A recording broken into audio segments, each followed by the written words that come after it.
أعوذ بالله من الشيطان الرجيم. بسم الله الرحمن الرحيم.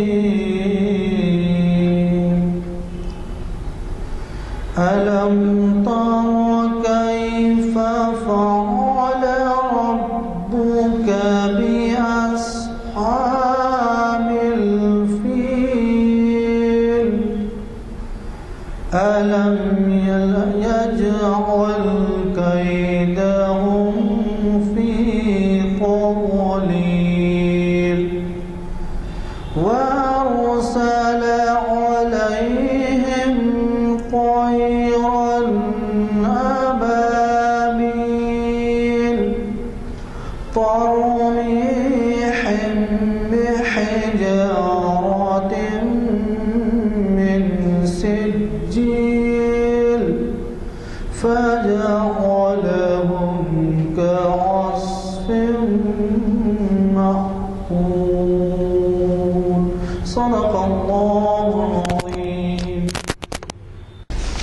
جماعت کے بعد اثر کی کہ آج ہمارے درمیان مولانا حافظ محمد اسحاق کمال قادری صاحب تشریف فرما ہے، اور آپ اس عمر سے بھی واقف ہیں کہ ہماری یہ 548ویں نشست جو ہے آج، اس کی پہلی نشست مولانا ہی کے خطاب سے شروع ہوئی تھی، اور اس کی بھی وضاحت کر دوں کہ ہر سال 45 نشستیں ہوتی ہیں۔ اس کی وجہ یہ ہے کہ رمضان میں 4 نشستیں نہیں ہوتی، 4-5، اور پھر کبھی بارش یا کوئی ناگہانی صورت یا تہوار آ جائے تو نہیں ہوتی۔ تو اس طریقے سے اگر سال کے 45 بھی رکھیں تو 10 سال کے 450 ہوئے، اب یہ 548 ہے۔ تو 12 سال سے ہماری یہ جو نشستیں چل رہی ہیں یہ سب آپ ہی کے تعاون سے ہے، اور حد یہ ہے کہ اس کے استفادے کی وجہ سے جب عام ہوتے گئی، اس کا استفادہ عام ہوتا گیا، تو ہمارے چند بڑی خواہوں نے ویب سائٹ کا انتظام کیا۔ چنانچہ آپ دیکھ رہے ہیں کہ آج اس ویب سائٹ پر دنیا کے کونے کونے میں جو ہے اس سے استفادہ کیا جا رہا ہے۔ مجھ سے میری گزارش ہے کہ آپ بھی کبھی نہ آئیں تو ضرور استفادہ کر لیں ویب سائٹ کے اوپر، اور اپنے حلقے میں اپنے گھر والوں کو تاکید کریں، ان کو ساتھ لے کے بیٹھیں اور اس سے استفادے کا موقع دیں، کیونکہ آج کل کے دور میں دینی محافل میں شرکت یا مطالعہ یا واعظ بیان کی محفلیں، سیمینارز، اس میں شرکت بہت مشکل ہوتی ہے، خصوصاً نوجوان جن کے لیے تو اور بھی ایک چیز ہے کہ کرکٹ کے کھلاڑی کرکٹ کے کھیل یا دوسرے کھیلوں کے شائقین ہوتے ہیں، اور جب اب نماز کا وقت ہوتا ہے یا کوئی اور عبادت کا وقت ہوتا ہے تو وہ ٹی وی دیکھنے میں مصروف رہتے ہیں۔ تو جب تک کہ ہم اس کی طرف توجہ نہ کریں، یہ سمجھنا کہ وہ بچوں میں احساس پیدا ہوگا، یہ غلط ہے۔ میں آپ کا زیادہ وقت نہیں لوں گا، اس وجہ سے کہ مولانا کا خطاب رمضان کے پہلے ہوا تھا، پھر رمضان آیا، پھر پچھلے مہینے خطاب نہیں رہا، تو اس طرح سے جو ہے آج ہمیں مولانا کو سننے کا موقع ہے۔ میں زیادہ کچھ عرض کیے بغیر یہ عرض کر دوں کہ جو کیفیت ہماری ہے وہ خود مولانا بیان کریں گے کہ ہم جو ہے نمازی بھی اگر ہیں تو ہماری نمازیں کہاں تک جو ہیں مخلصانہ اور عبادت کے لیے مرکوز ہوتی ہیں۔ دل تمام، جیسا علامہ اقبال کا ایک شعر ہے، تیرا دل تو ہے صنم آشنا، تجھے کیا ملے گا نماز میں۔ وہ مصرع اولا اس کا ہے، میں جو سر بہ سجدہ ہوا کبھی تو زمین سے آنے لگی صدا، آواز، میں جو سر بہ سجدہ ہوا کبھی تو زمین سے آنے لگی صدا، تیرا دل تو ہے صنم آشنا، تجھے کیا ملے گا نماز میں۔ صنم آشنا کے معنی ہیں ہم رکوع میں ہوتے ہیں یا ہاتھ باندھ کے کھڑے رہتے ہیں یا سجدے میں ہوتے ہیں تو دل تمام ہمارا دوسرے کاروبار میں یا دماغ ہمارا گھومتے رہتا ہے دیگر پریشانیوں میں۔ تو اس طرح سے اس کی ضرورت ہے کہ سچے نمازی کی کیا 10 صفات ہیں اس سے آپ واقف ہو جائیں۔ صرف یہ کافی نہیں ہے. میں نعوذ باللہ ایک چیز میں نہیں جانا چاہتا، یعنی وضع خطا بنا لیے ہیں ہم، اور اس کے بعد یہ سمجھتے ہیں کہ وضع خطا کر کے اگر ہم سجدے کر لیں تو پھر نماز استفادہ ہو جائے گا اور ہماری عبادت تکمیل ہو جائے گی. ویسے نہیں ہے. تو بہرحال ہمیشہ سے میں کہتا آیا ہوں آپ کو کہ دیکھیے ہمارے مقررین جو ہیں وہ پس پردہ جو حالات ہوتے ہیں، واقعات ہوتے ہیں، جو پس منظر ہوتا ہے اس کو پیش نظر رکھ کے وہ عنوان دیتے ہیں. اب اسی سے اندازہ لگائیے کہ کتنا اہم عنوان ہے اور جو ہم میں عام طور پہ سرایت کر گیا ہے کہ جو ہے ہماری جو نقائص ہیں. اور اس کے بعد آپ سے گزارش رہے گی کہ 3 سپٹمبر کو یعنی چہارشنبہ پرسوں بہت ہی اہم خطاب جناب مستر مجاز صاحب کا ہے، جو اقبال کے فارسی کلام کا اردو میں ترجمہ کیے ہیں. بین الاقوامی شہرت ہو گئی ہے اس کی، اور وہ واحد ترجمہ ہے اردو میں. اور وہ عنوان ایسا ہے، عرب اقوام سے خطاب. یہ علامہ اقبال کا ایک کلام ہے. تو یہ آج نہیں، عرب اقوام سے خطاب وہ جو ہے 100 سال ہوا ہوں گا لکھے ہوں. 1938 میں تو ان کا انتقال ہوا، سمجھے نا آپ. تو اس طریقے سے ان کے ابتدائی کلام میں ہے یہ. تو مجھے یقین ہے کہ آپ اس سے استفادہ کریں گے. چہارشنبے کے دن ضرور تشریف لائیے. اور آج کل کے عرب ممالک کا جو حال ہے اس سے آپ بخوبی واقف ہیں. اس پہ زیادہ بولنا نہیں ہے، موضوع کے لیے وقت نہیں ہے. لیکن یہ ہے کہ آپ کو واقفیت ضروری ہے کہ ان کا خطاب کیا تھا عرب عوام سے، عرب اقوام سے، وہ آپ واقف ہوں گے. چہارشنبے کو مت بھولیے. عصر کے بعد ضرور یہاں تشریف لائیے، ساتھیوں کو لائیے، ثواب کمائیے اس کا. میں مولانا سے گزارش کروں گا کہ وہ شہنشین پر تشریف لائیں. اور اعوذ باللہ السمیع العلیم من الشیطان الرجیم. بسم اللہ الرحمن الرحیم. الحمد للہ رب العالمین الرحمن الرحیم مالک یوم الدین والصلاة والسلام علی سیدنا محمد وعلی آلہ وصحبہ اجمعین ومن تبعہم بإحسان الی یوم الدین. اما بعد. قال اللہ جل وعلا فی کتابہ المجید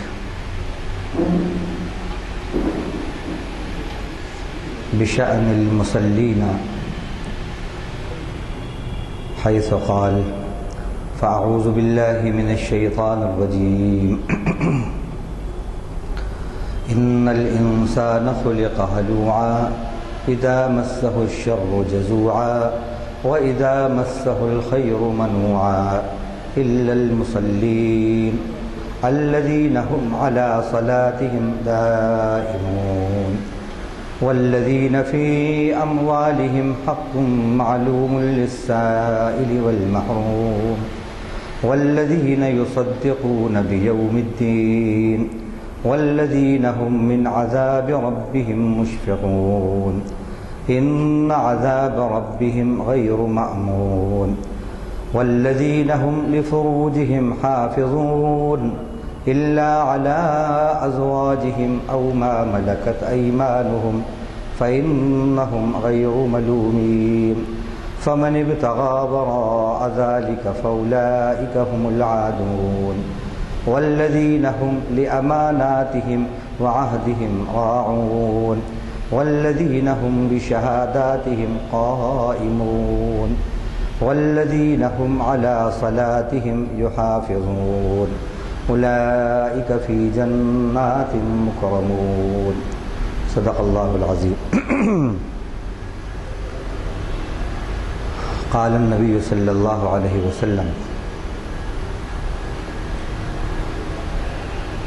لا يؤمن أحدكم حتى يكون هواه تبعا لما جئت به وقال لا زلتم منصورين على أعدائكم ما إن تمسكتم بسنتي فإن خرجتم عن سنتي سلط الله عليكم من لا يخافكم ولا يرحمكم.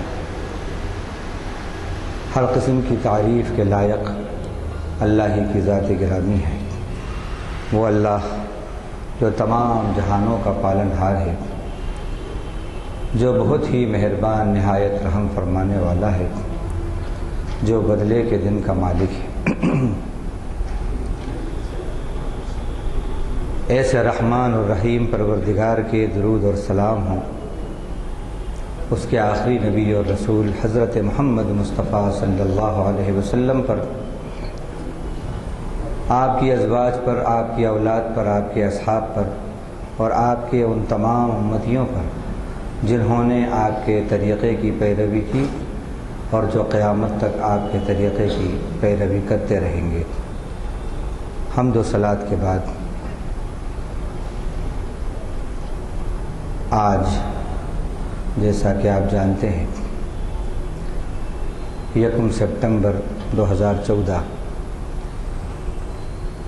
مطابق 5 ذی القعدہ 1435 ہجری بروز پیر و مقام کانفرنس ہال مسجد عالیہ گن فاؤنڈری حیدرآباد، جیسا کہ آپ نے ابھی ہمارے محترم سینئر ایڈوکیٹ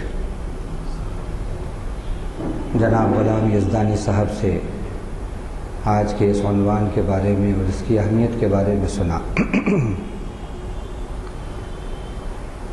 عنوان میں اہمیت اسی وقت ہوتی ہے جب انسان اس عنوان کو اپنی زندگی کا عنوان بنائے۔ کوئی بھی عنوان اپنے اندر کتنا ہی اہم ہو، لیکن اگر انسان نے اس عنوان کو اپنی زندگی کا عنوان نہیں بنایا تو عنوان اہمیت کا حامل ہونے کے باوجود بھی بے اہمیت ہے۔ عنوان بہت اہم ہے، لیکن اس عنوان کو ہر مومن کو اپنی زندگی کا عنوان بنانا ہے۔ ہمارے اسلاف نے اس عنوان کو اپنی زندگی کا عنوان بنایا تھا تو اللہ نے ان کو پوری کائنات کا عنوان بنا دیا تھا۔ کامیابی اور کامرانی اللہ کے ہاتھ میں ہے، انہیں یہ یقین تھا۔ عزت ذلت اللہ کے ہاتھ میں ہے، موت زندگی اللہ کے ہاتھ میں، اندھیرے اجالے اللہ کے ہاتھ میں، خیر اور شر اللہ کے ہاتھ میں ہے۔ جب سب اللہ کے ہاتھ میں ہیں اور اللہ کے حکم سے سب کچھ ہوتا ہے تو یہ بات تو بالکل ناممکن ہے کہ جس کے ہاتھ میں سب کچھ ہے اس کو ناراض کر کے آپ اس سے کچھ حاصل کریں۔ اگر داتا سے کچھ لینا ہے تو غلام کو اپنی غلامی میں وفاداری ثابت کرنا پڑتی ہے۔ غلام اپنی غلامی میں جتنی وفاداری ثابت کرتا ہے وہ آقا کا اتنا ہی آنکھوں کا تارا بنتا ہے۔ ہم سب اللہ کے بندے ہیں، اللہ کے غلام ہیں، اور مومن کی شان تو یہ ہوتی ہے کہ وہ ایک کا غلام اور کائنات کا امام ہوتا ہے۔ آج ہم نے اس کی غلامی کو چھوڑ دیا ہے تو ہم در در کی غلامی ہمارے مقدر میں آ گئی ہے۔ اس سے آرزوئیں وابستہ کرنا چھوڑ دیا ہے تو پھر مخلوق سے آرزوئیں ہم وابستہ کیے ہوئے ہیں۔ یہ نماز اسلام کے 5 اراکین میں سے ایک رکن ہے۔ 5 اراکین جو رکن ہے اسلام کے، ان میں سے ایک رکن ہے۔ اسلام کا ستون ہے، پلر ہے، اور اس کی اہمیت اس طرح معلوم ہوتی ہے کہ الصلاۃ عماد الدین کہا، نماز دین کا پلر ہے۔ پلر کے بغیر تعمیر قائم نہیں ہوتی۔ تعمیر کے لیے پلر کا ہونا ضروری ہے۔ جہاں پر نماز نہیں ہے وہاں اسلام بھی نہیں ہے، وہاں ایمان بھی نہیں ہے۔ اور اس کی اہمیت دوسری اس طرح ہوتی ہے کہ آپ نے فرمایا جعلت قرۃ عینی فی الصلاۃ، میری آنکھوں کی ٹھنڈک نماز میں بنا دی گئی ہے۔ اس سے بھی اس کی اہمیت معلوم ہوتی ہے کہ دوسرے پارے کے اندر، دوسرے پارے کے پہلے رکوع میں سورہ بقرہ کے 70ویں رکوع میں یہ واقعہ ذکر ہے کہ کچھ صحابہ اللہ کے نبی صلی اللہ علیہ وسلم کے پاس آئے، ہجرت کر کے آپ مدینہ آ چکے ہیں، تقریباً 16-17 مہینے گزر چکے ہیں۔ انہوں نے اللہ کے نبی صلی اللہ علیہ وسلم سے ایک سوال کیا۔ یہ سوال اس وقت کیا کہ مدینے میں آنے کے بعد اور مدینے میں 16 سے 17 مہینے گزارنے کے بعد اللہ تعالیٰ نے جو اس وقت کعبہ ہے بیت اللہ، اسی کو پھر دوبارہ کعبہ مقرر کر دیا تھا۔ 16 مہینے میں مدینے کے اندر بیت المقدس کی طرف رخ کر کے نماز پڑھتے رہے مسلمان، وہ کعبہ رہا۔ اللہ کے نبی کی یہ آرزو، یہ تمنا، یہ دعا، یہ چاہت کہ اے اللہ وہ کعبہ جس کو میرے جد امجد سیدنا ابراہیم اور اسماعیل نے تعمیر کیا تھا، اسی کعبے کو پھر ہمارا کعبہ کر دے جیسا کہ مکے میں تھا۔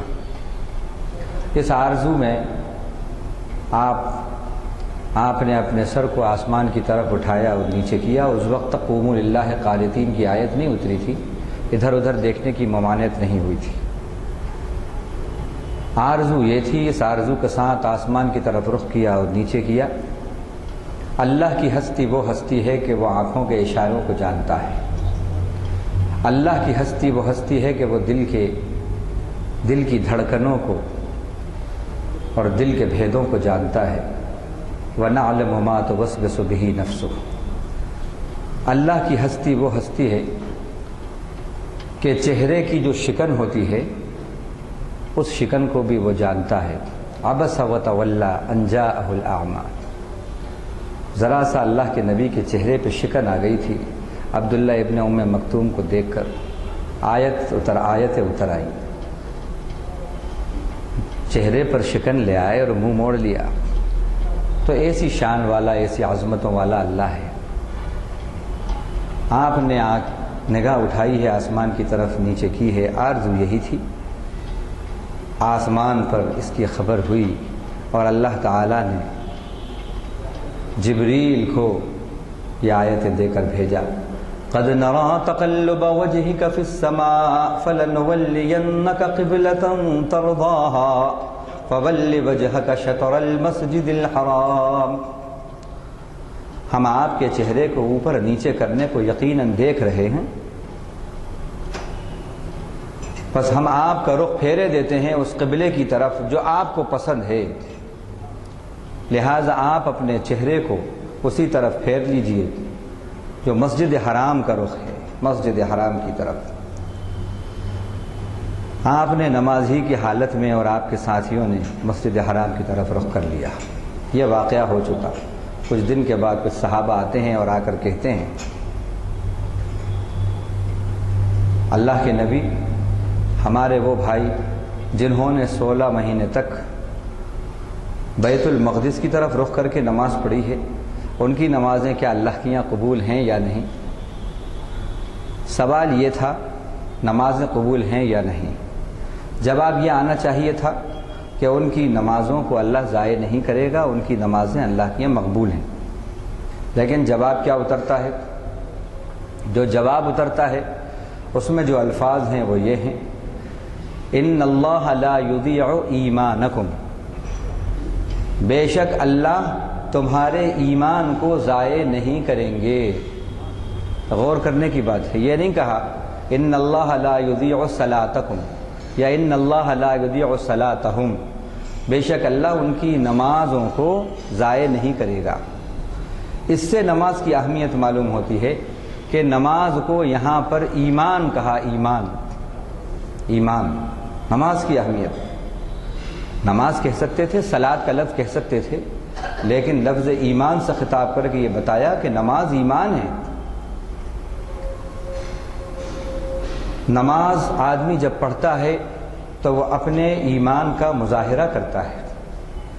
اسی لیے اللہ نے فرمایا انما یعمر مساجد اللہ من آمن باللہ والیوم الآخر، اللہ کے گھروں کو وہی آباد کرتے ہیں، اللہ کی مساجد کو وہی آباد کرتے ہیں جو اللہ پر ایمان لے آئے اور آخرت پر ایمان لے آئے۔ وَأَقَامَ الصَّلَاةَ وَآتَى الزَّكَاةَ وَلَمْ يَخْشَ إِلَّا اللَّهَ، اور جنہوں نے نماز قائم کی اور زکوٰۃ ادا کی اور جو اللہ کے سوا کسی سے نہیں ڈرتے۔ تو یہاں پر بھی اللہ نے بتایا کہ مومن کی تو یہ شان ہے کہ اس کی زندگی میں یہ جو رکن ہے عظیم الشان، یہ جو فریضہ ہے، یہ کبھی اس سے فوت ہی نہیں ہوتا۔ اس کی یہ شان ہی نہیں ہے کہ اس سے نماز چھوٹے۔ صحابہ اکرام کا معاملہ یہ تھا کہ اگر ان سے تکبیر اولیٰ بھی چھوٹ جاتی تھی تو اس غم میں کبھی کبھی یہ روایتوں میں آتا ہے کہ وہ بیمار ہو جاتے، ان کی عیادت کو لوگ جاتے تھے، بیماری کا سبب تکبیر اولیٰ چھوٹ گئی۔ جیسا کہ ہم جمعہ میں پابندی کرتے ہیں جمعہ کی نماز کی، صحابہ تہجد کی ایسی پابندی کرتے تھے،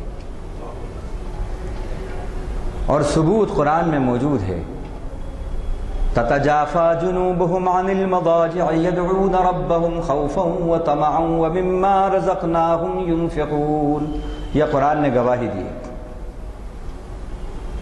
وعباد الرحمن الذين يمشون على الأرض هونا وإذا خاطبهم الجاهلون قالوا سلاما والذين يبيتون لربهم سجدا وقياما۔ اللہ نے گواہی دی۔ تو مومن کی شان تو یہ ہے کہ وہ ڈیوٹی ہی نہیں، وہ تو اوور ٹائم بھی کرتا ہے، فرض ہی نہیں بلکہ وہ تو نوافل کی بھی پابندی کرتا ہے، وہ تو تہجد کا پابند ہوتا ہے۔ چہ جائے کہ آج ہم سے فرائض غارت ہو رہے ہیں، کیسی عجیب بات ہے، اور پھر بھی ہم اپنے آپ کو مسلمان اور مومن سمجھے ہوئے ہیں۔ اقبال نے کہا تھا جب وہ ولایت میں تھے، اس وقت انہوں نے یہ بات کہی، زمستانی ہوا میں گرچہ تھی شمشیر کی تیزی، زمستانی ہوا میں گرچہ تھی شمشیر کی تیزی، نہ چھوٹے مجھ سے لندن میں بھی آداب سحر خیزی۔ ایسی ٹھنڈی ہوا، ایسی ٹھنڈی ہوا کہ جس میں اتنی ٹھنڈک تھی کہ وہ تلوار کو بھی کند کر دے، جیسے تلوار میں تیزی ہوتی ہے ایسی اس ہوا میں تیزی تھی، لیکن وہاں بھی مجھ سے آداب سحر خیزی جو ہے، اس وقت اٹھنا، اپنے رب سے مانگنا، جو مومن کی شان بتائیے وبالاسحار ہم یستغفرون، آخر شب کے اندر وہ اٹھتے ہیں اور اپنے رب سے اپنی مغفرت مانگتے ہیں، مغفرت طلب کرتے ہیں، بخشش مانگتے ہیں۔ ایک ٹیس سی دل میں اٹھتی ہے، ایک درد سا دل میں ہوتا ہے، ہم رات کو اٹھ کر روتے ہیں جب سارا عالم سوتا ہے۔ یہ ہے وہ راز، یہ ہے وہ بات جس نے اقبال کو علامہ اقبال بنایا تھا، علامہ اقبال بنایا تھا۔ تو نماز مومن کی شان ہے، نماز ایمان ہے۔ جب بندہ نماز میں ہوتا ہے تو گویا کہ وہ اپنے رب کے سامنے ہم کلام ہوتا ہے، رب کے سامنے ہم کلام ہوتا ہے۔ الصلاۃ معراج المومنین، یہ کیوں کہا؟ معراج میں 3 کردار ہیں، اللہ، نبی، جبریل۔ نماز میں یہ تینوں کرداروں کا مجموعہ ہے۔ جب التحیات ہم پڑھتے ہیں تو مفسرین نے، محدثین نے لکھا ہے اس ضمن میں کہ جب اللہ کے نبی صلی اللہ علیہ وسلم معراج میں تشریف لے جا رہے، خدا کے سامنے حاضر ہونا ہے، آپ کے ذہن میں یہ خیال آیا کہ کسی بادشاہ کے سامنے، بڑے عظیم بادشاہ کے سامنے جب حاضری ہوتی ہے تو کچھ آداب بجا لاتے ہیں، کچھ آداب ہوتے ہیں دربار کے، اس مقام کے۔ میں اللہ کے دربار میں حاضر ہو رہا ہوں، میں اللہ کے سامنے کیا کلمات پیش کروں؟ اگر میں السلام علیکم کہتا ہوں تو رب تو خود سراپا سلام ہے، سلام قولا من رب الرحیم۔ کیا کلمات ادا کروں. یہ سوچ تھی آپ کی، بس اسی سوچ میں تھے. اللہ تعالیٰ نے آپ کے دل اور دماغ پر یہ کلمات القا کیے. التحیات للہ والصلوات والطیبات. 3 قسم کی عبادتیں ہیں، ایک التحیات، ایک الصلوات، ایک الطیبات. التحیات ان عبادتوں کو کہتے ہیں جن کا تعلق زبان سے ہوتا ہے، ذکر، اذکار، تسبیح، وظائف وغیرہ وغیرہ. اور الصلوات وہ عبادتیں جن کا تعلق بدن سے ہوتا ہے. نماز آپ پڑھتے ہیں، کبھی قیام میں ہیں، کبھی رکوع میں ہیں، کبھی سجود میں ہیں، مسجد چل کے آ رہے ہیں، حج کو جا رہے ہیں وغیرہ وغیرہ. یہ بدنی عبادت ہے. والطیبات، اور الطیبات ان عبادتوں کو کہتے ہیں جو مالی عبادتیں ہوتی ہیں، صدقے، خیرات وغیرہ. کیا کلمات ہیں یہ ان کلمات کا القاء ہوا کہ التحیات للہ والصلوات للہ والطیبات للہ. یہاں بھی للہ اور للہ دونوں جگہ انڈرسٹوڈ ہے کہ اے اللہ، جو بھی مجھے زبان سے عبادات کرنے کی توفیق میسر آ رہی ہے، اس میں میرا کچھ کمال نہیں، یہ ہے تو تیری توفیق سے ہے. یہ جو کچھ بھی میں کر رہا ہوں یہ سب تیری توفیق سے ہے. اللہ اگر توفیق نہ دیں تو انسان کے بس کا کام نہیں. فیضان محبت تو عام ہے، عرفان محبت عام نہیں، جگر صاحب نے کہا تھا. تو التحیات للہ والصلوات یہاں بھی انڈرسٹوڈ ہے للہ. اور اے اللہ، جو بھی میں بدن سے اپنے تیری بندگی کر رہا ہوں، تیری بندگی کی میری بدن کو جو سعادت نصیب ہو رہی ہے عبادت کی، یہ بھی میرا کمال نہیں ہے، یہ بھی تیرا کمال ہے، تیری توفیق ہے. والطیبات، اور اے اللہ، تیرے راستے کے اندر جو صدقے اور خیرات کر رہا ہوں، اس راہ میں جو میں عبادت کر رہا ہوں، یہ بھی صرف اور صرف تیری توفیق سے ہے. تو یہ ہے نماز. تو جس وقت آپ کے اوپر یہ کلمات کا القاء ہوا اور آپ کی زبان سے کلمات ادا ہوئے، التحیات للہ والصلوات والطیبات، اللہ کی طرف سے ریسپانس آتا ہے. السلام علیک ایھا النبی، اے نبی آپ پر سلام ہو. ورحمۃ اللہ، اور اللہ کی رحمت ہو. وبرکاتہ، اور اس کی برکتیں ہوں. ہم تو خالی سلام پر ہی جھگڑ رہے ہیں. اللہ تو اپنے نبی پر سلام، رحمت اور برکت سب بھیج رہا ہے. اور جو نماز پڑھ رہا ہے، چاہے وہ دنیا کے کسی کونے میں ہو، کسی مسلک سے ہو، ہر ایک اللہ کے نبی پر درود بھی بھیج رہا ہے، سلام بھی بھیج رہا ہے، رحمتیں بھی بھیج رہا ہے. جھگڑے کس بات کے؟ نماز پڑھو، خود ہی سلام ادا ہو جائے گا. جو اصل سلام ہے، ربانی سلام ہے، معراج کا سلام ہے، وہ چھوڑے ہوئے ہیں. ربانی سلام چھوڑے ہوئے ہیں، رواجی سلام کو اپنائے ہوئے ہیں. ربانی سلام میں جھگڑے نہیں ہیں، رواجی سلاموں میں جھگڑے ہیں.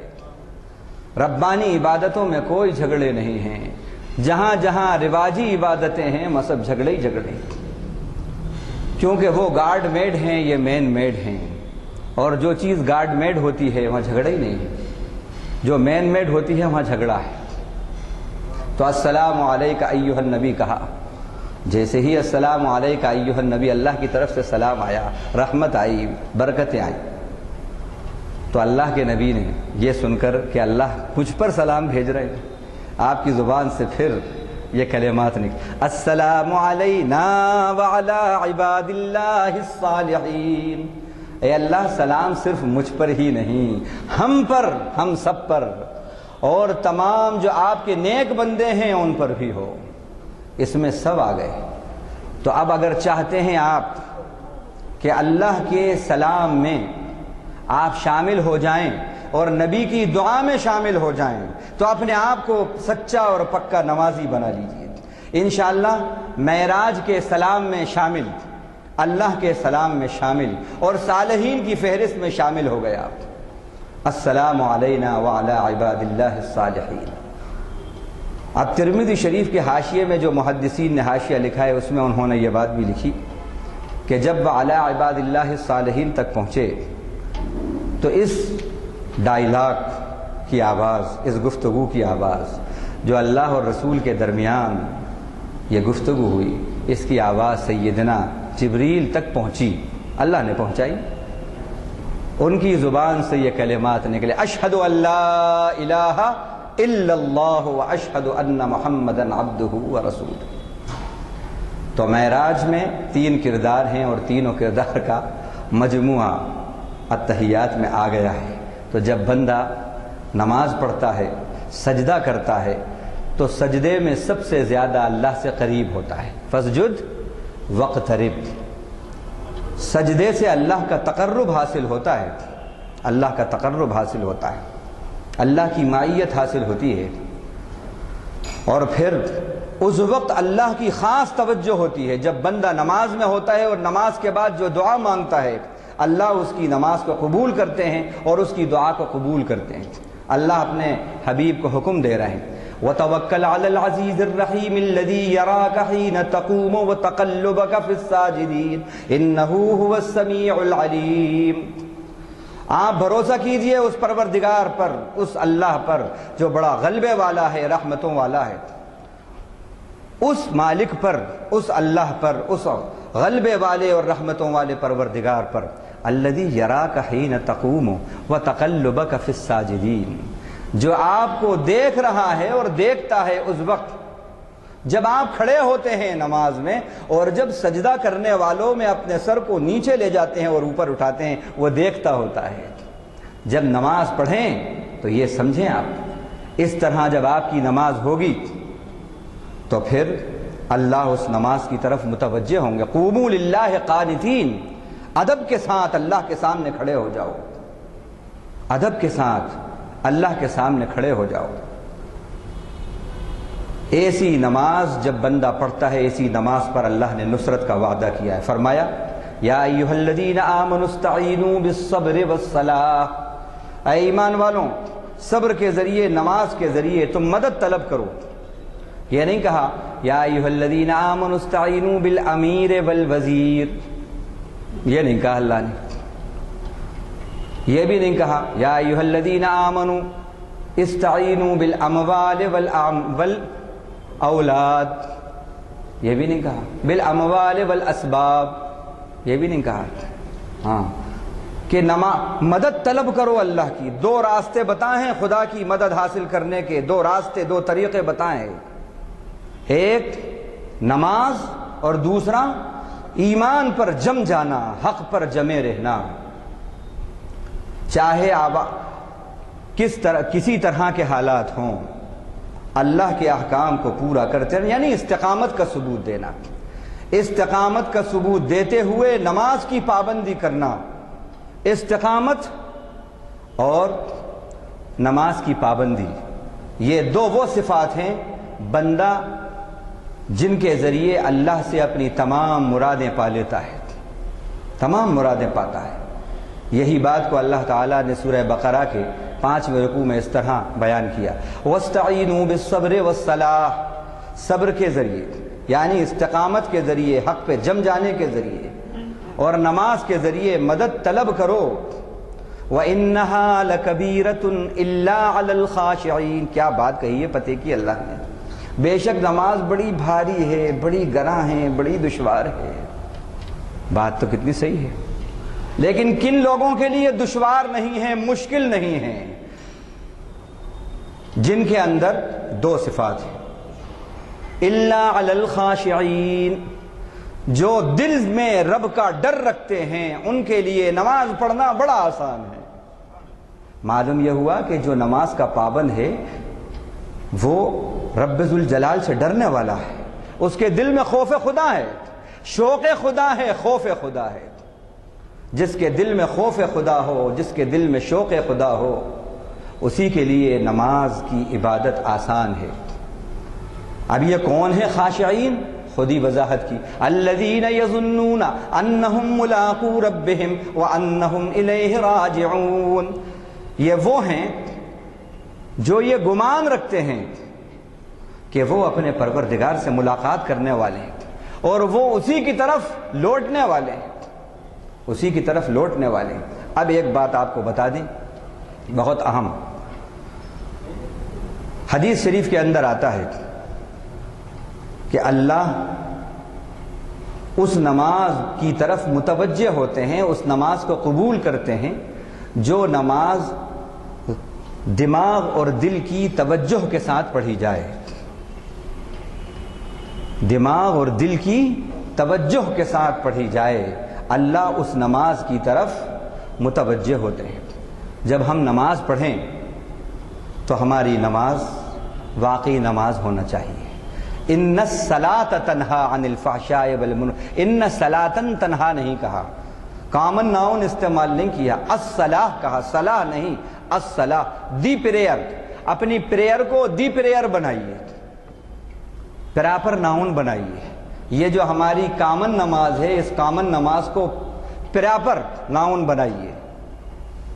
اور پھر دیکھیے، تنہا عن الفحشاء والمنکر، بے حیائی کی باتوں سے، ناشائستہ باتوں سے یہ روکتی ہے۔ اس کے اندر یہ طاقت ہے، اس کے اندر یہ شان ہے کہ ان الصلاۃ تنہا عن الفحشاء والمنکر ولذکر اللہ اکبر۔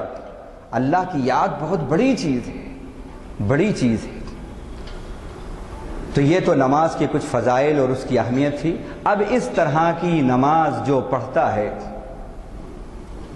تو اس کو یہ فائدے ہوتے ہیں کہ اللہ سے اس کی قربتیں ہو جاتی ہیں، فاصلے زمین اور آسمان کے سمٹ جاتے ہیں، یہ دوریاں قربتوں میں تبدیل ہو جاتی ہیں۔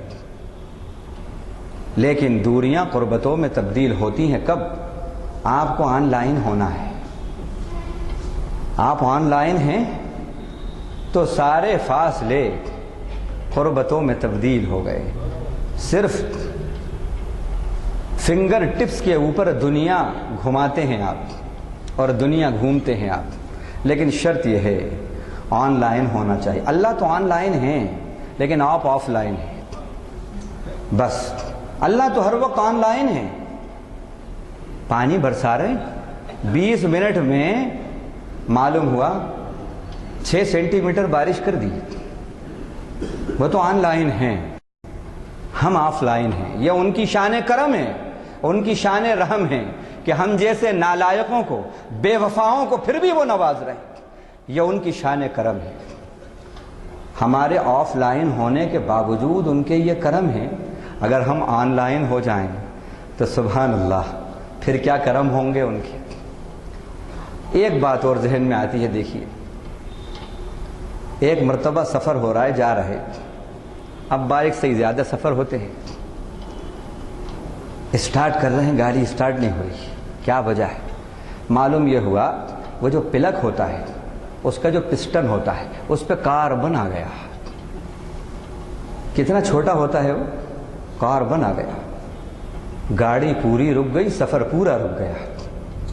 اور جو اس کو ذرا سا صاف کیا، سفر پھر شروع۔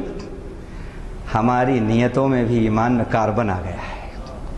یہ نماز جو ہے یہ کاربن دور کرتی ہے، یہ ایمان کا کاربن دور کرتی ہے۔ ہماری نیتوں میں، ہماری عبادتوں پہ کاربن آ گیا ہے۔ سب کچھ ہے لیکن کاربن آ گیا تو اب گاڑی آگے نہیں بڑھ سکتی، آگے نہیں بڑھ سکتی۔ سچی توبہ سے اپنے کاربن کو دور کیجئے اور سچی نماز سے اپنے کاربن کو صاف کیجئے، اور پھر دیکھیے کہ فاصلے آسمان اور زمین کے کیسے سمٹتے ہیں، کیسے یہ فاصلے سمٹتے ہیں۔ بندہ خدا سے قریب ہوتا ہے، قریب ہو جاتا ہے۔ کیسے قریب ہوتا ہے، کیسے قریب ہوتا ہے؟ ادھر ہاتھ اٹھایا، اٹھانے کی دیر تھی اور ادھر قبول ہو گیا، ادھر قبول ہو گیا۔ اللہ نے کیا نعمت دی ہے یہ نماز ہم کو، لیکن عجیب بات ہے کہ ہم اس کی اہمیت کو نہیں سمجھتے۔ اب جب ہم اس طرح نماز پڑھیں گے تو اب جو صفات بنتی ہیں، ایسی خضوع اور خشوع والی نماز میں جو صفات بنتی ہیں، جو ایک سچے نمازی کی صفات ہونا چاہیے، وہ کیا صفات ہیں وہ اب میں بتاتا ہوں آپ کو۔ جو آیتیں ہم نے پڑھی، یہ سورۃ المعارج کی ابتدا میں جو آیتیں پڑھی تھی، سورۃ المعارج کی 19ویں نمبر کی آیت سے لے کر 35ویں نمبر کی آیت، 19 نمبر کی آیت سے لے کر 35 نمبر کی آیات تک ہم نے پڑھی۔ اس کے اندر اللہ تعالیٰ نے نمازی کی، ایک سچے نمازی کی 10 صفات بتائی، 10 صفات، جس میں سے 8 صفات نمازی کی تو وہ ہیں جو بالکل صرف صفات ہی صفات ہیں، اور دو صفات جو ابتدائی صفات ہیں وہ ایسی ہیں کہ وہ بیک وقت صفات بھی ہیں، نمازی کی صفات بھی ہیں اور نمازی کے فائدے بھی ہیں اس کے اندر۔ فرمایا ان الانسان خلق ہلوعا، بے شک انسان بڑا جلد باز پیدا کیا گیا ہے، بڑا جلد باز پیدا کیا گیا ہے۔ خلق ہلوعا اذا مسہ الشر جزوعا، جب اس کو کوئی برائی پہنچتی ہے تو گھبرا جاتا ہے۔ کیا گہری بات ہے، اللہ ہی کہہ سکتے ہیں ایسی گہری بات، کیونکہ اس انسان کے اس کریشن کے خالق وہی ہیں۔ ان الانسان خلق، کچے دل کا، بعض مفسرین نے ترجمہ ہلوعا کا کچے دل کا کیا ہے، جلد باز، مصیبت آئی تو گھبرا گئے۔ وَإِذَا مَسَّهُ الْخَيْرُ مَنُوعًا، اور جب بھلائی پہنچتی ہے، مال و دولت اسے ملتا ہے تو ہاتھ روک لیتا ہے، خیر کے کاموں سے رک جاتا ہے۔ لیکن اس کے بعد فرمایا الا المصلین، لیکن واقعی جو نماز پڑھنے والے ہیں وہ ان دونوں صفات سے ایگزمپٹڈ ہیں، مستثنی ہیں۔ کیا مطلب؟ مطلب یہ ہے کہ اگر آپ سچے نمازی ہیں، سچے نمازی ہیں، تو پھر آپ کے اندر مصائب کی گھڑیوں میں، مشکلات کی گھڑیوں میں، پریشانی کی گھڑیوں میں کوئی گھبراہٹ پیدا نہیں ہوگی۔ یہ سکھاتی ہے نماز، نماز یہ صفت دیتی ہے، سچے نمازی کی یہ صفت ہے۔ مصیبت کی گھڑی کے اندر وہ پریشان نہیں ہوگا، گھبرائے گا نہیں، کیوں کہ اسے معلوم ہے میں میرے رب کے حکم کو پورا کرتا ہوں، میرا رب میرے دل کی دھڑکنوں کو سن رہا ہے، میرے اشاروں کو جانتا ہے، میرے رازوں کی اس کو خبر ہے، میری ایک ایک حرکت کی اس کو خبر ہے۔ رب سے وہ قریب رہتا ہے، اور جو رب سے قریب ہے اسے گھبراہٹ کی کیا ضرورت؟ سچے نمازی کی یہ دو صفات بتائیں کہ مصیبت کی گھڑی میں وہ دل برداشتہ نہیں ہوتا، اور جب اللہ اسے نوازتے ہیں مال و دولت، علم و حکمت، شہرت، عزت، تو اس وقت وہ اللہ کے جو خیر کے کام ہیں، جو راہ خدا کے کام ہیں، جو خیر کے کام ہیں، بھلائیوں کے کام ہیں، اس کے اندر وہ بخالت سے کام نہیں لیتا۔ آج کے حالات ہم دیکھ رہے ہیں، وہ چاہے بیرون ہند ہوں یا اندرون ہند ہوں، کیا حالات ہیں؟ ایسے حالات ہیں کہ جو مسلمانوں کو ڈسکریج کرنے والے ہیں، ڈسکریج کرنے والے ہیں۔ کبھی اپنی شناخت کو اکثریت کی شناخت میں ضم کرنے کی بات کہی جاتی ہے، کبھی مہم پورے ہندوستان کو ہندو راشٹر بنانے کی مہم چلتی ہے، کبھی کورس کی کتابوں کے اندر ترمیم کی جاتی ہے، کبھی مسجدوں کے مائکوں پر اعتراض ہوتا ہے، کبھی اذانوں پر اعتراض ہوتا ہے، کبھی کہا جاتا ہے کہ فجر کی نماز کم سے کم مائک پر نہ دی جائے، کبھی قرآن کی آیتوں پر اعتراض ہوتا ہے، کچھ آیتوں پر اعتراض ہوتا ہے، کبھی شادی بیاہ پر ان اصولوں پر اعتراض ہوتا ہے۔ مختلف ایسی چیزیں ہمارے سامنے آ رہی ہیں، کبھی مظفر نگر کے حالات پیدا کر کے ہماری ہمت پست کی جاتی ہے، شاملی کے حالات پیدا کر کے ہمت پست کی جاتی ہے، گجرات کے حالات پیدا کر کے ہمت پست کی جاتی ہے۔ یہ سب ہم حالات دیکھ رہے ہیں، 2 مہینے کے اندر 600 دنگے کر کے ہماری ہمتیں پست کی جاتی ہیں اور اچھے دن لائے جاتے ہیں۔ یہ سب حالات ہم دیکھ رہے ہیں۔ یہ ایسے حالات ہیں ہندوستان کے اندر، اور ہندوستان کے باہر کیا ہو رہا ہے؟ عراق کا کیا حال ہے، شام کا کیا حال ہے، فلسطین کا کیا حال ہے، یہ سب ہمارے سامنے ہے۔ نائجیریا کا کیا حال ہے، یہ ہمارے سامنے ہے۔ کس طرح مسلمانوں کو ڈسکریج کیا جا رہا ہے، کس طرح ان کی ہمتیں پست کی جا رہی ہیں۔ ابھی کچھ دن پہلے ایک کلپ دیکھا رونگٹے کھڑے ہو گئے، چکر سا آنے لگا۔ افریقہ کے ایک ملک کی، غالباً یہ نائجیریا کا ہی واقعہ ہے، وہاں دیکھا کہ ایک بوڑھا، ایک اس کی جو ہے بڑھیا، ان کی عمر 80 اور 90 کے درمیان ہے،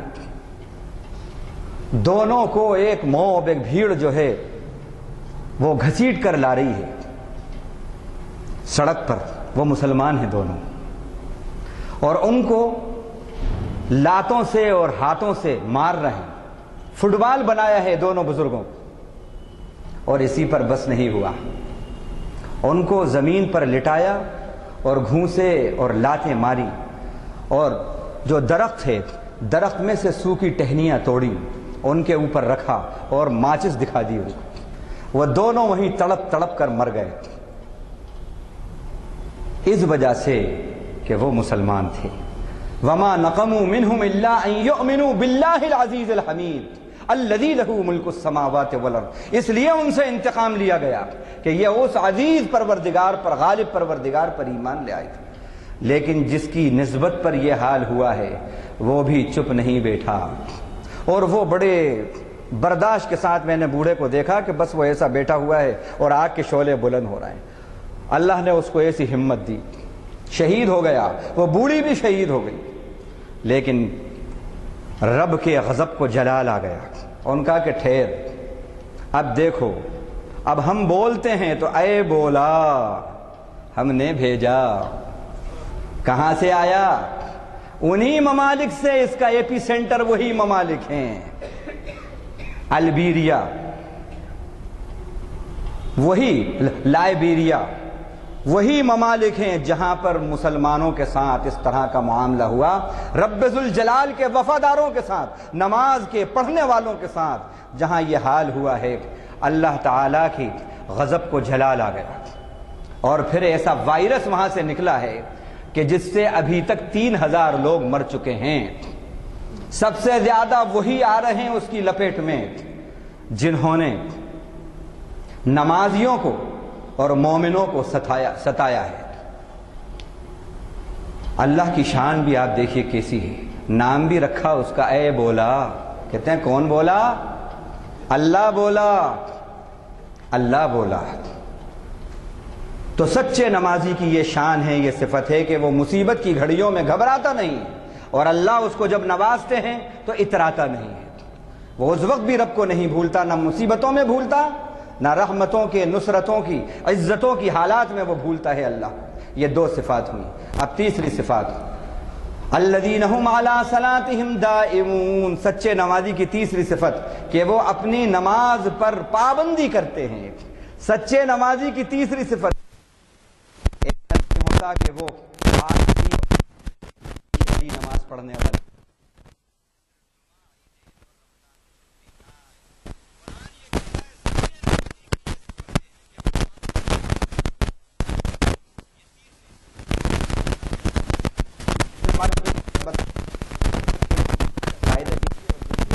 اگر واقعی نماز کی مداومت اور پابندی زندگی میں ہے آپ کی، قرآن ہمیں نمازی ہیں، اور اگر یہ مداومت نہیں ہے تو ابھی کچے نمازی ہیں، اور کچے نمازیوں کے لیے اللہ کی نصرتیں اور رحمتیں اور وہ وعدے جو ہیں وہ نہیں آتے۔ تو یہ تیسری صفت سچے نمازی کی کہ وہ ہر حال میں نماز کا پابند ہوتا ہے۔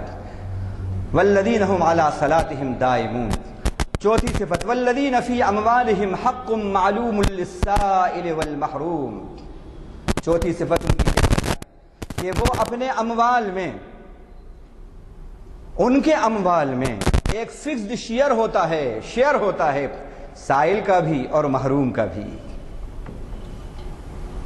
وہ اپنی زندگی یا شیخ اپنا دیکھ، ان کا معاملہ نہیں ہوتا، اس طرح کی زندگی وہ نہیں گزارتے، بے حسی کی زندگی نہیں گزارتے، بلکہ ان کے اپنے مال میں غریبوں کا، محتاجوں کا، محرومین کا حق سمجھتے ہیں۔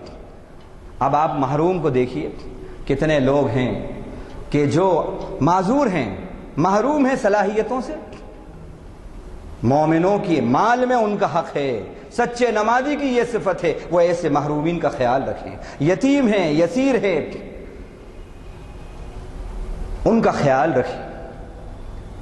کتنے بچے ہیں کہ جو دنگوں کے اندر، فساد کے اندر یتیم ہو جاتے ہیں، یسیر ہو جاتے ہیں۔ سچے نمازی کی یہ صفت ہے، وہ ان محرومین کی فکر کریں، ان کا خیال رکھیں۔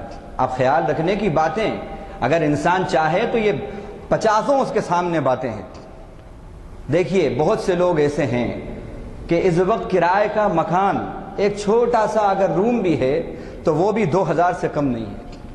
اب اس کی بیچارے کی تنخواہ 5000 ہے، وہ کہاں سے کرایہ دے گا، کہاں سے بچوں کو پالے گا، کہاں سے کیا کرے گا؟ نتیجہ یہ ہوتا ہے 2-2 3-3 مہینے کے کرائے چڑھ جاتے ہیں۔ وہ بھی تو انسان ہے۔ محرومین کا خیال رکھنا یہ بھی ہو سکتا ہے کہ جن کو اللہ تعالیٰ نے مال و دولت سے نوازا ہے اور جو واقعی سچے نمازی ہیں، کوئی اس بات کا خیال کرے کہ ہم آپ کے بچوں کی تعلیم کی فیس ہم بھر دیتے ہیں، اور پھر دوسرے درہم سے آپ نے کیا کیا؟ کلہاڑی جو ہوتی ہے، کلہاڑی، اس کو آپ نے کہا کہ لے کے آؤ، وہ کلہاڑی لے کے آیا۔ آپ صلی اللہ علیہ وسلم نے جنگل جا کر اپنے ہاتھ سے لکڑی کو توڑا اور اس کلہاڑی کے اندر اس کا دستہ لگایا، اور پھر ان سے کہا احتطب، اب تو جنگل سے ایندھن اکٹھا کر، 15 دن تک اب تو مجھ سے ملاقات نہیں کرنا، یہ کام کر اور اس کو بیچ، اور 15 دن کے بعد پھر مجھ سے ملاقات کر۔ وہ صحابی بڑے خوش خوش آتے ہیں 15 دن کے بعد، اللہ کے نبی مجھے اتنا فائدہ ہوا۔ اللہ کے نبی نے کہا اب تو ہی بتا، یہ بہتر ہے یا وہ جو تو لوگوں سے سوال کر رہا تھا، کوئی دے رہا تھا، کوئی روک رہا تھا، یہ بہتر ہے۔ ایک مرتبہ ایک شخص آئے تو انہوں نے سلام کیا، اللہ کے نبی نے وعلیکم السلام کہا، مسافے کے لیے نبی نے ہاتھ بڑھایا، انہوں نے ہاتھ پیچھے کر لیے، تو اللہ کے نبی نے کہا کیا بات ہے؟ ان کا اللہ کے نبی میں محنت مزدوری کرتا ہوں، محنت مزدوری سے میرے ہاتھ میں گٹے پڑ گئے ہیں، آپ کے ملائم ہاتھ ہیں، آپ کے ہاتھ کو تکلیف نہ ہو میرے ہاتھ سے۔ آپ نے ہاتھوں کو لے کر چوم لیا اور کہا الکاسب حبیب الرحمن، ہاتھ سے محنت کرنے والا رحمان کا محبوب ہے، اور پھر فرمایا الید العلیٰ خیر من الید السفلیٰ، اونچا ہاتھ یعنی دینے والا ہاتھ نیچے ہاتھ سے یعنی لینے والے ہاتھ سے بہتر۔ یہ تعلیم ہے اسلام کی، یہ ہے سچے نمازی کی صفت۔ اللہ کے نبی نے ہمیں یہ سکھایا، صرف یہی نہیں کہ نہیں صاحب بس صدقہ کرو، خیرات کرو، خالی بس وعظ و نصیحت ہی نہیں ہے، پریکٹیکلی بھی آپ شریک ہوئے اس کے غم میں، جنگل گئے، آپ نے اپنے ہاتھ سے دستہ بنایا کلہاڑی کا اور اس میں وہ لگایا۔ پریکٹیکل سالوشن ہونا چاہیے۔ آپ نے ایک بھاشن دے دیا، ایک تقریر کر دی، بس سب بتا دیے، نہیں، آپ غریب کا درد سمجھیے، پریکٹیکلی اس فیلڈ میں اتریے، آپ اس کے غم کو غم سمجھیے۔ تو یہ ہے سائل کا اور محروم کا حق ہوتا ہے، یہ چوتھی صفت ہے سچے نمازی کی۔ پانچویں صفت للسائل والذین یصدقون بیوم الدین، اور وہ ہیں جو بدلے کے دن پر یقین رکھتے ہیں کہ ہمیں خدا کے سامنے ایک دن حاضر ہونا ہے۔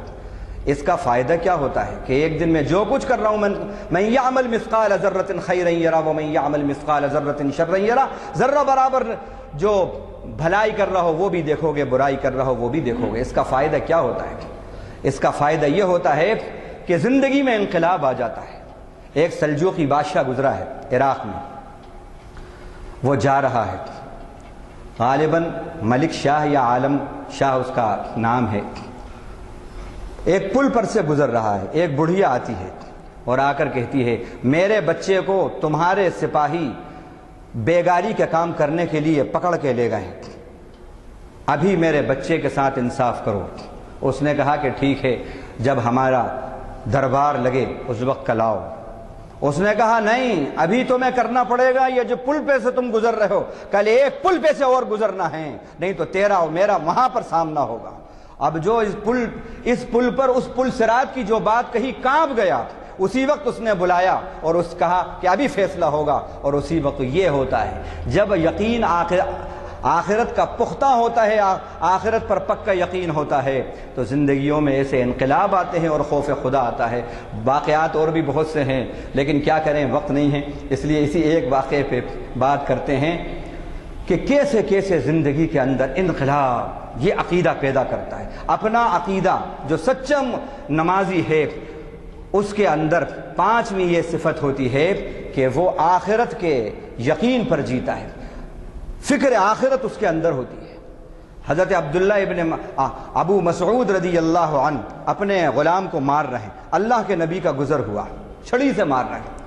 اللہ کے نبی نے کہا یا ابا مسعود ان اللہ اقدر علیک مما انت علیہ، اور ابی مسعود جتنا تو اس کو مارنے پر سزا دینے پر قدرت رکھتا ہے اللہ اس سے زیادہ تجھ کو سزا دینے پر قدرت رکھتا ہے۔ یہ کہنا تھا کہ عبداللہ ابن مسعود کانپنے لگے، ہاتھ سے چھڑی گر گئی اور کہا اللہ کے نبی میں اس کو آپ گواہ رہیے ابھی آزاد کرتا ہوں۔ یہ ہے آخرت کا عقیدہ۔ آخرت پر یقین جب ہوتا ہے تو انسان کے اندر خوف خدا پیدا ہو جاتا ہے۔ پانچویں سچے نمازی کی صفت ہے کہ آخرت پر یقین، خوف خدا اس کے اندر ہوتا ہے۔ اس کے بعد والذین ہم سائل والذین یصدقون بیوم والذین ہم من عذاب ربہم مشفقون۔ چھٹی صفت یہ ہے اپنے رب کے عذاب سے وہ ہر وقت ڈرتے رہتے ہیں، ہر وقت اپنے رب کے عذاب سے ڈرتے رہتے ہیں۔ اور اللہ نے ایک جگہ کہا ان عذاب ربہم غیر مامون، رب کا عذاب نڈر ہونے کی چیز نہیں ہے۔ ایسا نہیں ہے کہ وہ صرف آخرت میں ہی اپنے عذاب کے جلوے دکھائے گا، یہاں پر بھی کبھی ایڈز کی شکل میں، کبھی سونامی کی شکل میں، کبھی ایبولا کی شکل میں، مختلف شکلوں میں یہاں بھی بھیج سکتا ہے۔ سچے نمازی کی یہ صفت ہے کہ وہ رب کے عذاب سے ڈرتے رہتے ہیں، کہیں ایسا نہ ہو کہ کوئی ایسی بات مجھ سے صادر ہو جائے اور میرے رب کا عذاب میرے اوپر آ جائے۔ ان عذاب ربہم غیر مامون۔ ساتویں صفت پاک دامنی ہے۔ والذین ہم لفروجہم حافظون۔ سچے نمازیوں کی یہ صفت ہے جو اپنی شرمگاہوں کی حفاظت کرتے ہیں، اپنی چیسٹٹی کی حفاظت کرتے ہیں، پاک دامن ہوتے ہیں۔ آج لو جہاد کا غلط سلط پروپیگنڈا پورے ہندوستان میں، پوری دنیا میں پھیلایا جا رہا ہے، جو بالکل بچکانا ہے، بالکل بچکانا ہے۔ تحقیق کے بعد معلوم ہوا 1000 کیس مہاراشٹر کے، 4000 کیس یو پی کے۔ جب تحقیق کری تو معلوم ہوا سب بیکار، ایک بھی جینوئن نہیں ہے، سب جھوٹ ہے۔ ایک عورت انٹرویو دے رہی ہے، اس کو یوٹیوب کے اوپر ڈالا، انٹرویور انٹرویو لے رہا ہے، برقعے کے اندر ہے، اس سے پوچھ رہا ہے، جرنلسٹ کے پاس اس کے یوٹیوب اکاؤنٹ کے اوپر یہ آتا ہے، اس سے پوچھتا ہے پوچھنے والا کہ کیا ہے تمہارا معاملہ، یہ کیسے ہوا؟ اس نے کہا کہ پہلے تو مجھ کو اپنے عشق کے جال میں پھنسایا، نام سنیل بتایا، اس کے بعد پھر جو ہے سہیل اور عزیز بتایا، اور اس کے بعد پھر اس طرح کیا اور اب مجھے چھوڑ دیا۔ اب نہ مجھے گھر والے اپنا رہے ہیں، نہ میں ان کو منہ دکھانے کے لائق، نہ اپنے خاندان کو منہ دکھانے کہاں جاؤں، اور یہ کہہ کر پھوٹ پھوٹ کر رونے لگی۔ معلوم یہ ہوا کہ یہی جھوٹ معلوم ہو رہی ہے کہ جب اس نے تجھے چھوڑ دیا ہے تو پھر برقع کیوں پہنے ہوئی ہے بھائی؟ بغیر برقعے کے داستان سنا، اب تو چھوڑ دیا ہے، یہ برقع تو کیوں پہنی ہے؟ تحقیق کرنے پر معلوم ہوا کہ یہ عورت کو ہائر کیا گیا تھا، یہ فیک معاملہ ہے، سب کا سب اس طرح معاملہ ہو رہا ہے۔ سوشل میڈیا بھرپور جو ہے وہ الرٹ ہے، لیکن عجیب بات ہے ہم لوگ سو رہے ہیں۔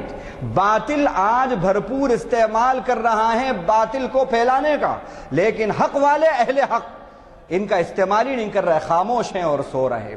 ارے بندہ مومن تو وہ ہے، اسلام کی تو یہ تعلیم ہے کہ یہ فرمایا لا تقربوا الزنا، یہ نہیں کہا لا ترتکبوا الزنا، زنا مت کرو، بلکہ یہ کہا قریب بھی مت جاؤ۔ یہ کہا قل للمؤمنین یغضوا من ابصارہم ویحفظوا فروجہم، اسلام تو یہ کہتا ہے مومنوں سے کہہ دو، مومن عورتوں سے کہہ دو اپنی نگاہوں کو نیچی کر کے چلیں، اپنی شرمگاہوں کی حفاظت کریں۔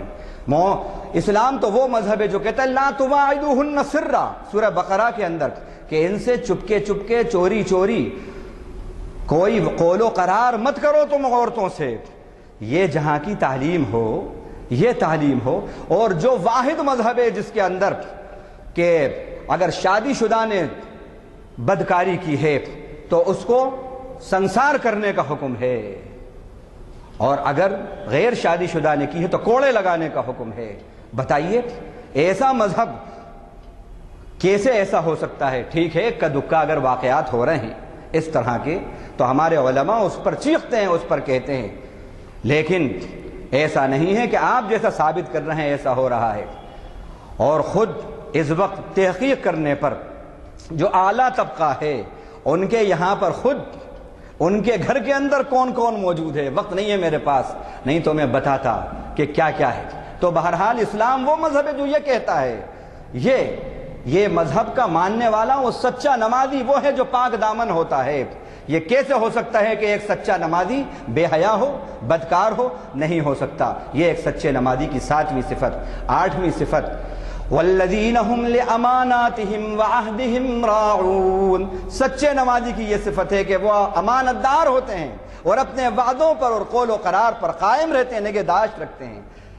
مطلب یہ ہے کہ اگر آپ کے اندر قول و قرار کا پاس لحاظ ہے، وعدوں کا، امانتوں کا پاس لحاظ ہے، تو واقعی آپ اللہ کی نگاہ میں سچے نمازی ہیں۔ اگر نماز پڑھنے کے بعد یہ صفات نہیں آئیں تو پھر وہ نماز نہیں ہے۔ اللہ کے نبی نے فرمایا لا ایمان لمن لا امانت لہ ولا دین لمن لا عہد لہ، اس کا ایمان نہیں ہے جس کو امانت کا پاس نہیں ہے، اس کا دین نہیں ہے جس کو عہد و پیمان کا، قول و قرار کا پاس لحاظ نہیں ہے۔ سچے نمازی کی یہ 8ویں صفت۔ 9ویں صفت والذین هم بشہاداتہم قائمون، اور وہ اپنی گواہیوں پر قائم رہتے ہیں، یعنی پوری ادا کرتے ہیں، نہ بکتے ہیں، نہ کمی کرتے ہیں، نہ اضافہ کرتے ہیں۔ اس کے بعد 10ویں صفت والذین هم علی صلاتہم یحافظون، اور سچے نمازی وہ ہیں جو اپنی نمازوں کی حفاظت کرتے ہیں۔ اب غور کرنے کی بات ہے، بس آخری بات، اب اختتامی مراحل میں آ گئی بات۔ پہلی صفت جو بتائی تھی وہ کیا بتائی تھی؟ آغاز ہوا تھا کہ وہ اپنی نمازوں پر پابندی کرنے والے ہیں۔ آخری صفت کیا بتائی ہے؟ اپنی نماز کی حفاظت کرنے والے ہیں۔ کیا مطلب، کیا نقطہ اس میں دے دیا؟ مطلب یہ ہے کہ آپ اگر نماز پابندی سے پڑھو گے اور یہ صفات اگر آپ نے اپنی نماز کے اندر پیدا کر لی اور ان صفات والے نمازی بن گئے، ان صفات کے حامل نمازی بن گئے، تو پھر آپ کی یہ صفات جو ہیں آپ کی نماز کی حفاظت کریں گی۔ نہیں تو آپ کے اندر یہ صفات نہیں ہے تو نماز برباد اور اکارت ہو جائے گی آپ کی۔ اس کے بعد آخری بات کہ جو نماز ان 10 صفات والی نماز ہوگی، اولئک فی جنات مکرمون، یہ ایسے نمازی ہیں، ایسے سچے نمازی، ایسی اعلیٰ صفات والے، یہ 10 صفات والے نمازی وہ مبارک ہستیاں ہیں کہ یہ باغوں میں ہوں گے اور اللہ ان کا خود اعزاز کرے گا۔ اللہ اپنے کرم سے، اپنے فضل سے ہمیں ان 10 صفاتی نمازیوں کے اندر شامل فرمائے کہ ہم مصیبت کی گھڑی کے اندر ہم بلند حوصلہ رہیں، حالات اگر فراوانی کے ہوں تو ہم حقوق اللہ اور حقوق العباد، بندوں کے حقوق بھی بھرپور ادا کرنے والے ہوں، نماز کی پابندی کرنے والے ہوں، سائل اور محروم کا حق ادا کرنے والے ہوں، آخرت پر یقین رکھنے والے ہوں، رب کے عذاب سے ہمیشہ ڈرنے والے ہوں، پاک دامنی کی حفاظت کرنے والے ہوں، امانت داری ہمارے اندر ہو، عہد و پیمان کا پاس لحاظ رکھنے والے ہوں، اور گواہیوں پر بکنے والے نہیں ہوں بلکہ ہم قائم رہنے والے ہوں، اور پھر اپنی نمازوں کو ایسے اعمال نہ کریں جن سے ہماری نمازیں، ہماری عبادتیں عکارت ہو جائیں، ان کو بچانے والے ہوں۔ اللہ ان صفات کے حامل ہمیں بنائے اور ان صفات کا حامل نمازی اللہ ہمیں بنائے۔ وآخر دعوانا علامہ اقبال کا ایک شعر ذہن میں آیا کہ نماز کی اس وقت مومنین کے پاس کیا اہمیت تھی۔ فرماتے ہیں آ گیا عین لڑائی میں اگر وقت نماز، آ گیا، جنگ ہو رہی ہے کافروں سے، اسلام کی چاہنے والوں کی، مسلمانوں کی، آ گیا عین لڑائی میں اگر وقت نماز، قبلہ روح ہو کے زمیں بوس ہوئی قوم حجاز، ایک ہی صف میں کھڑے رہ گئے محمود و ایاز، محمود بادشاہ، ایاز غلام، ایک ہی صف میں کھڑے ہو گئے محمود و ایاز، نہ کوئی بندہ رہا اور نہ کوئی بندہ نواز۔ میں آپ سے پہلے ہی گزارش کر چکا ہوں کہ بہت ہی اہمیت کا عنوان ہے عرب اقوام سے خطاب۔ اس وقت جو ہے اقوام متحدہ میں جو تعداد ہے اس کی 1/3 تعداد عرب ملکوں کی ہے، یہ مسلمان ملکوں کی ہے۔ اس کے باوجود جو کیفیت ہے وہ وقت نہیں ہے جو آپ سے بیان کی جا سکتی۔ اور انتشار کا کیا عالم ہے، نظام خلیفہ کا جو ہے کہاں ہے، یہ تمام چیزیں اور طلب ہیں. لہذا عرب اقوام سے خطاب جو مولانا علامہ اقبال نے عرصہ پہلے، شاید 100 سال پہلے جو عرض کیا تھا، جو فرمایا تھا، وہ جو ہے عنوان ہے چہارشنبے کا، جس کو مخاطب کر رہے ہیں آپ کے جانے پہچانے اسکالر، فارسی کلام کے مترجم اردو زبان میں جناب مستر مجاز صاحب. چہارشنبے کی محفل میں ضرور شرکت فرمائیے. مولانا اس دعا کی خواہش کرتا ہوں. سبحان اللہ وبحمدہ سبحانک اللہم وبحمدک نشہد ان لا الہ الا انت نستغفرک ونتوب الیک اللہم اجعلنا من الذین یستمعون القول فیتبعون احسنہ اللہم اسمعنا منادی الجنة مع الابرار وصلی اللہ تعالی علی خیر خلقہ محمد وآلہ وصحبہ اجمعین آمین والحمد للہ.